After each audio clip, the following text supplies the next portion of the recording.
Olá, amigos Jogos Apologéticos. Olá, galera, tudo bem? Aqui vamos nós com mais um vídeo, né, de arqueologia bíblica, certo? De história bíblica e teologia, certo, pessoal? Muito bom para vocês a arqueologia, certo? Desde já peço para que vocês apertem um clique no like, certo, pessoal? Curtam aí, comentem, compartilhem o vídeo para que mais pessoas aí apresentem, compartilhem seus grupos, tá bom, pessoal? Chamem inscritos para o canal, pessoas interessadas que queiram aprender mais aí, certo, pessoal? Sobre a Bíblia, história e tudo mais, tá? E também para responder aos céticos, tá? Porque nós vemos aí que é necessário. Muita gente fica vendo essas livezinhas aí, né, de ateus, de ateístas, e acham que eles estão falando a verdade, mas não falam toda a verdade. Porque não falam todos os estudiosos e comentaristas que respondem a essas alegações, tá certo, pessoal? Eu acabei de ver aqui agora um desse pessoal aí, né, falando assim que de religioso aceita dízimo, mas eles mesmos pedem doaçõezinhas ali pro superchat para os canais, né? Interessante, né? Mas eu vou falar, né? Deixa pra lá. Então, pessoal, estamos aqui, né? Nós vamos falar aqui sobre a inscrição Soleb, né? O uso mais antigo do nome Yahvé descoberto. Eu tô vendo aí, né, nessas lives de ateístas, né? Dá uma olhadinha aí, que ficam falando que o nome Yahvé, né, evoluiu, né?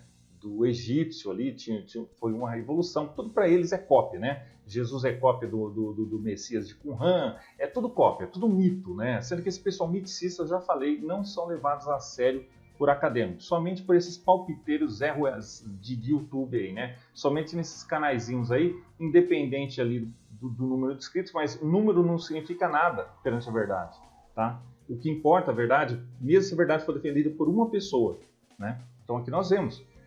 Interessante aqui o que acontece. Nós vamos examinar aqui as evidências, né? As evidências muito debatidas da Era do Êxodo. O que acontece aqui?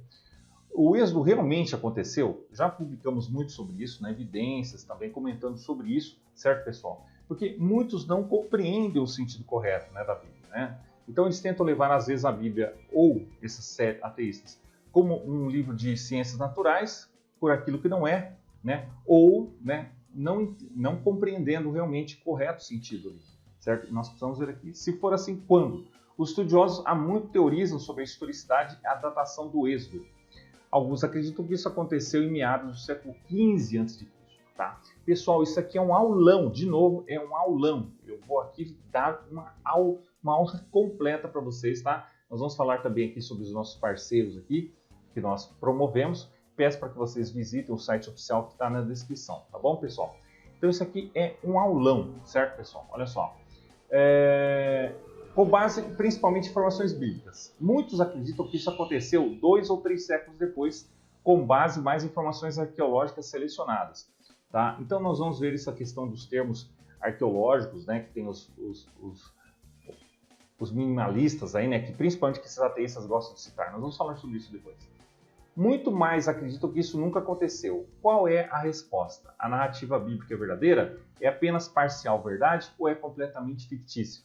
A arqueologia por si só nunca poderá resolver essas questões de forma conclusiva. A arqueologia, pessoal, é uma ferramenta, tá? Assim como a ciência é uma ferramenta, tá? Mas não existe antagonismo, como esse pessoal alega, né, da arqueologia e a ciência com a fé, com o teísmo, né? Só existe com a má ciência, com má interpretação correta bíblica, certo? No entanto, uma descoberta arqueológica crítica indica que pode haver mais verdade histórica no relato bíblico do Êxodo, particularmente da data inicial literal da Bíblia. Então, sim, pessoal, é algo a ser levado a sério e nós vamos falar sobre isso aqui. Mas antes, eu gostaria de apresentar aqui para vocês, tá? Quem ainda não conhece, excelente, o nosso método treinamento aqui, né? Curso, né, de interpretação bíblica do Gênesis Apocalipse, né, do nosso parceiro aqui, que nós estamos aqui na página de vendas deles, né, que querem entender e interpretar a Bíblia de Gênesis Apocalipse para pregar e ensinar com profundidade, é interdenominacional. Então aqui um especialista em hermenêutica bíblica pelo método de Gênesis contexto bíblico já treinou mais de 15 mil alunos e ensina a interpretar a Bíblia com facilidade, tá? Então é muito importante que para quem quer ter mais profundidade nesse sentido, aqui temos o Wallace, né? O nosso amigo aqui que é o elaborador desse curso aqui, tá? Do método aqui. E vocês podem conhecer mais aqui na página de venda que o link está, página de vendas que o link oficial está aqui na descrição, tá bom, pessoal? Não vão por outro lugar, no Google, em outro lugar, somente aqui. E assim, se vocês patrocinam o meu canal, eu trago mais vídeos aí para vocês, tá bom? Então aqui vocês podem ver, né? Olha só o que vai ter nesse curso, né? Então vocês podem ver, né? Aqui tem um conteúdo, ó. Vamos mais para baixo. Vocês podem ter, inclusive, acesso a uma aula grátis aqui, tá? Depoimentos de alunos, vocês podem ver aqui, tem depoimentos de alunos, certo? Para quem é indicado, né? Cristãos, interessados, todos estudantes aqui da Bíblia, certo? E aqui tem os módulos, olha só que interessante, Gênesis, Apocalipse, todos eles aqui, ó, método fácil para ler e interpretar a Bíblia de Gênesis e Apocalipse, certo? Vocês podem ver aqui tudo que vai ter dentro do curso, ó, né? Videoaulas altamente didáticas, tá? Olha, videoaulas completas, muito interessante, ó, interpretação, tudo aqui vocês podem ver, tá bom? Aqui, pessoal, na página de vendas aqui no site oficial, tá bom, pessoal? E eu também recomendo, né, para quem quer aprender mais, já que nós estamos falando sobre hebraico, idiomas bíblicos, né, hebraico, aramaico e grego, aqui o kit de hebraico e grego, né, da Universidade da Bíblia, aqui também excelente. Eu recomendo, o link oficial que está na descrição. Esse curso destina-se a todas as pessoas, né? Então vocês podem ter mais profundidade aqui. Olha só que interessante, pessoal. Tudo que vocês vão aprender, né, vocês podem entender com muito mais profundidade, dá certificado, é muito reconhecido, tem muitos alunos. Né? Então vocês podem ver aqui o site oficial, tá bom? Olha que interessante, nós estamos falando aqui sobre o tetragrama, né? Vamos falar aqui sobre isso. E aqui vocês podem aprender muito mais, junto com esses vídeos que eu estou trazendo aqui, tá? Porque aqui nós falamos especialistas também, né? Acadêmicos, certo? Então podem ver aqui, né? Tudo, ó, raiz dos verbos. Olha só que interessante, pessoal. O alfabeto hebraico, tá? Vocês podem ter profundidade nesse estudo aqui, tá bom? O grego também, vocês vão aprender tudo aqui, tá bom, pessoal? Então vocês chegam por aqui e adquiram, comprem por essa página aqui, tá bom, pessoal? O site aqui, tá bom? Então voltando aqui, né? Nós continuamos aqui na margem oeste do Nilo. Então vocês podem ver que fica a ruína da cidade de Soleb, né? Que é esse ponto aqui, ó. Tá? É onde fica isso aqui, tá? Que eu vejo ali nessas lives, né? De ateístas, né? De palpiteiros do YouTube, em alguns casos falam bem, sim, tem informações corretas. Só que eu acho que a forma como eles fazem é muito agressiva, é beligerante. Não falam todos os estudiosos também que respondem a isso. Então é importante isso. Eu vejo muito por isso que é importante dar uma resposta a isso. Porque muitos ficam confusos. Pensam, nossa, Deus é uma invenção humana, Deus é... Será que é mesmo? Então é importante entender os dois lados. Aqui também, certo? Os europeus souberam disso. Então aqui vocês podem ver que o que acontece. Soleb, né, essa cidade, ele foi escavado por um arqueólogo aqui, ó. E o que acontece? Concentrou-se principalmente um complexo de templos que data do reinado do faraó Amenhotep III, tá? Que reinou em algum momento final do século XV ao início do século XIV a.C. Então vocês precisam contextualizar aí, tá certo? Para entender. O porquê isso é importante que nós estamos falando. Também para evidenciar e para responder esses céticos aí, tá bom? Miticistas, pessoal, já falei. Esse pessoal, quando começa a falar assim, Jesus é cópia, mito, cópia de Messias, não sei de quem. Miticistas não são levados tão a sério para a academia. Tá? Eu já falei sobre isso. Este templo foi, sem dúvida, construído para homenagear o faraó. As paredes do pátio estão escritas com cenas do seu festival Hebsed, uma celebração egípcia tradicionalmente realizada no 30º ano do reinado do monarca. Tá? Prestem bem atenção. Seus muitos pilares trazem imagens das pessoas que ele supostamente conquistou. Então aqui vocês podem ver, na verdade toda a câmera interna tem uma representação aqui. E mostra os inimigos aqui, né, subjugados, voltados para o norte. E seus inimigos são voltados para o sul, assim por diante. Então o que está acontecendo aqui? Essa é a imagem aqui, prisioneiros representados juntamente com seus nomes em uma cartela, um cartucho, né, em egípcio hieróglifo fala, né, um dos pilares, tá? Então vocês podem ver aqui o que isso vai... Por que isso é interessante, pessoal? Vocês vão entender o porquê que eu estou dizendo isso. Principalmente porque céticos aí ficam fazendo essas lives apresentando essas alegações, que é interessante aprofundar, mas é importante mostrar o outro lado, tá? Que muitas vezes o pessoal não vê, só ficam vendo ali, Yahvé surgiu de um panteão cananeu, veio de El, não sei do quê. Só que não mostram todas as informações, tá? E nós vamos... Olha que interessante. Claro, até onde se pode determinar é tudo propaganda. Apenas uma campanha militar de Amenhotep III é conhecida. A supressão de 5 anos, uma rebelião em Cush.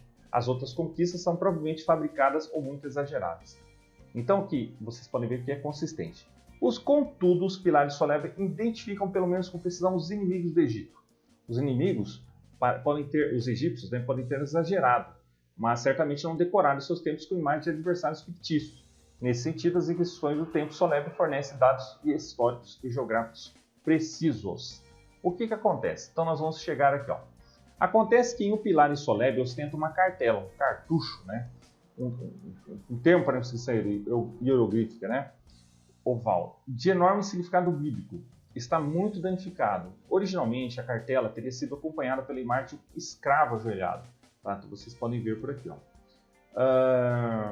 Combinado com os demais pilares. No entanto, apenas a cartela e os mãos prisioneiros estão visíveis. Até a própria cartela foi vandalizada pelos moradores locais do século passado. No entanto, a inscrição ainda é visível. Traduz-se como a terra do Xaxu de Yahvé. Tá? Então, vocês podem ver aqui. Então, diz aqui. Quase todos os estudiosos acreditam que a palavra egípcia Xaxu deveria ser traduzida como nômades, pastores de gado ou simplesmente nômades. Nômades mesmo, né? Mais significativo, porém, é o outro nome na inscrição, Yahvé, né? Que aqui no caso está como somente YH, W, bem? Sem dúvida se refere ao Deus, né? Ao Deus dos hebreus, mencionado mais de 6.800 vezes na Bíblia hebraica. Alguns estudiosos argumentaram que Yahvé poderia ser o nome de lugar, uma vez que a maioria dos outros inimigos egípcios escritos nos pilares de Soleb são identificados pelos seus locais de habitação. Por exemplo, um pilar representa o povo de Megido. No entanto, essa teoria é altamente provável, como observa o arqueólogo Titus Kennedy, e não há nenhum sítio topográfico em toda a região com o nome de Yahvé ou algo semelhante. Tá? Então vocês podem ver, eu vi o amigo ali citando numa live ali falando que é um código. Tá? Vamos ver, cara. A quem poderiam se referir os nômades de Yahvé, além dos israelitas da Bíblia hebraica? Visto que o único povo antigo conhecido por ter adorado uma divindade chamada Yahvé nos tempos antigos eram os hebreus ou israelitas, escreveu Kennedy. Também segue, logicamente, que esses nômades Xaxu específicos associados a Yahvé poderiam ser identificados com os primeiros israelitas antes de se tornar uma população sedentária em Canaã. Então, realmente, veio antes, né, antes de tudo isso. É importante entender isso aqui, a reconstrução da inscrição do Xaxu de Yahvé. Vamos tentar ver aqui. Tá maior.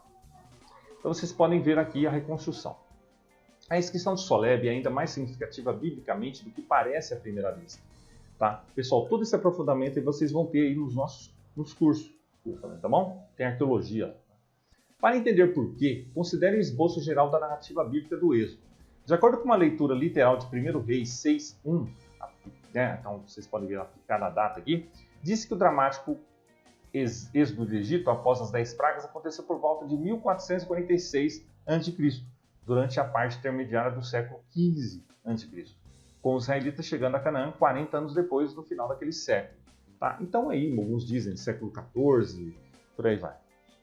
Quando é deste relato do êxodo e da permanência verdadeiro, novamente, a arqueologia por si só não pode provar todos os detalhes.